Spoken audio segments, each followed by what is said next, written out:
Well, she is on to greener pastures. We'll see what I come back with. Well, here she is. The new loader is here. So I did end up trading my Bobcat MT100 in on this Bobcat S590.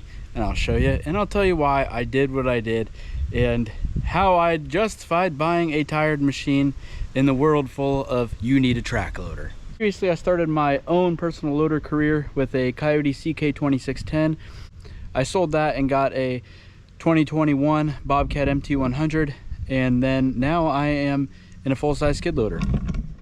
So here is my 2015 Bobcat S590. This thing I traded in at the local Bobcat dealership. That's where I acquired this thing. It has pretty low hours. It's got 1,033 hours, so in terms of a skid loader, pretty low. When it comes to skid loader hours, in my opinion, it just depends how they're taken care of, but at 1,000 hours, even if it's been used daily, it's still in pretty good shape. This thing was a farm machine before I got it. It was like always personally used. It wasn't like on a dairy farm, or it wasn't running concrete or anything like that. So it is a 66 horsepower, I believe, and it's 2,100 pounds rated operating capacity. The rated operating capacity, I think, is like 50% of tipping load, so that would mean it could lift like 4,000 pounds. I don't believe that, but I would believe you could pick up 3,000 pounds with this.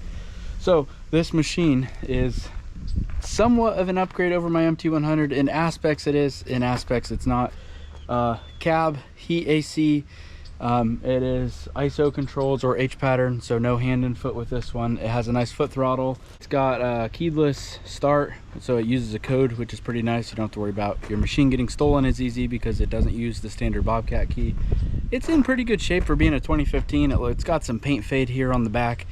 It was probably stored in an open front barn or something, but overall it's in pretty good shape. The tires are like brand new. Yeah, I'm pretty happy with it. All right, so this was a tough decision to make, to get rid of the MT100 and get this skid loader. And I really did want a track loader. That was what I was after. I was looking for like a Cat 239 or a Bobcat T595, something like that. But really, what it really boiled down to was the price and kind of just overthinking it. You know what I mean? I didn't want tires. I've used tires for 10 years. I've been doing like side jobs of skid loader stuff for 10 years, and I rented several machines over the years, and my folks have always had a tired machine, and I've just done so much stuff with tires, and looking back on the jobs that I've done, out of 50 jobs, there might have been 2 jobs that I was like, dang, I really need tracks. Every other job, like doing gravel stuff, gravel pads or dirt moving, I never had a problem with tires. And I think that's part of the reason. Just doing side jobs, I'm not forced to do anything. Like if the job isn't in my favor or the weather's not in my favor, I just don't do the job. So I get if you're like doing it every day and you have to get stuff done and you're working in unfavorable conditions, then yeah, you need a track loader. But for me personally, if the weather's not favorable or the job isn't in my favor, I just don't do the job. So that is kind of how I justified tires.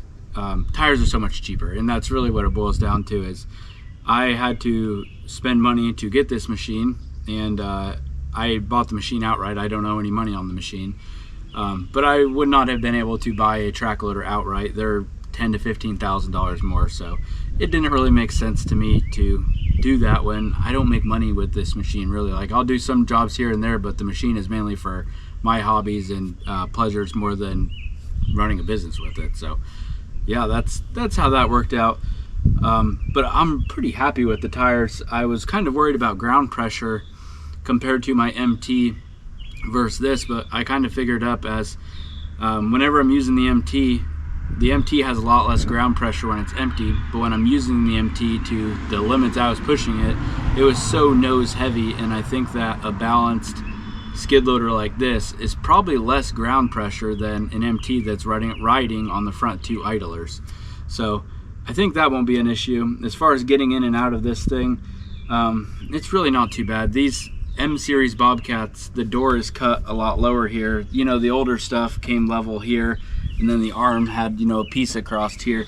This one that the door's cut lower on, and then it's got the step there. It's really not bad. Whenever I do a ton of firewood with it in a row, I might just take the door off of it so I can just crawl in and out really easy. So yeah, that's the skid loader.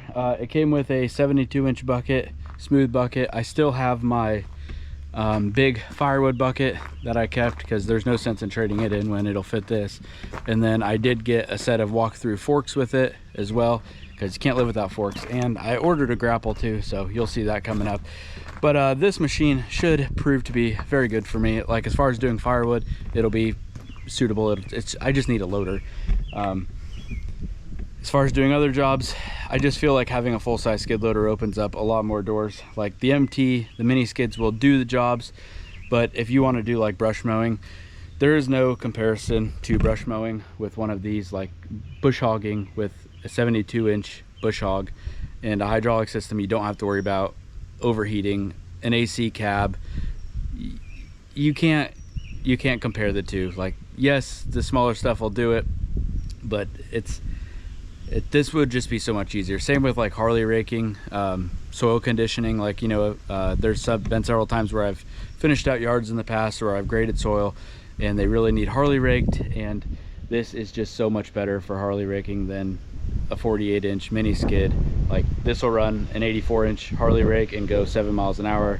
The mini skid goes 4 miles an hour and runs a 48-inch. It's just so much faster, as well as a roller.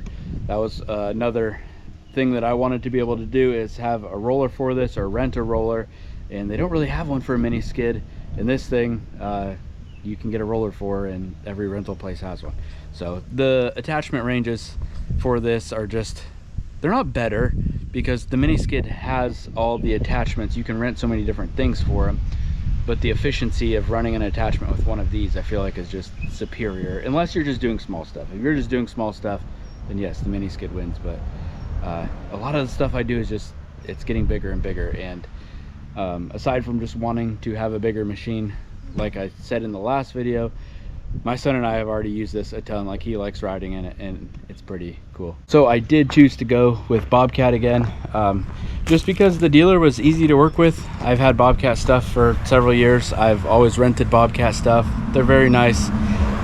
Do I think Bobcat's any better than any other brand? No, I think they're all good brands. Everybody has its quirks, but I just prefer to deal with somebody that is easy to work with, and their parts department's easy to work with, and the prices are reasonable, and Bobcat fit my needs for that. So I like to have matching equipment, so it matches my Bobcat mini excavator and the Bobcat skid loader.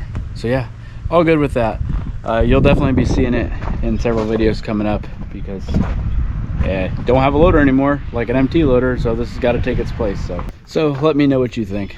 Would you have paid $15,000 more and got a track loader, or would you have just got the tires? I did have a little bit of buyer's remorse after I got it, and I'm like, dang, maybe I should have just got tracks. But at the end of the day, I would rather have a nice, clean, reliable, low hour tire unit than a high hour, worn out track unit for the same price that I'm always messing with and working on, because I don't want to mess with it whenever I, you know, have stuff to do. I just want to hop in it and use it. So that's it. Hope you enjoyed it, and I'll see you next time. Bye.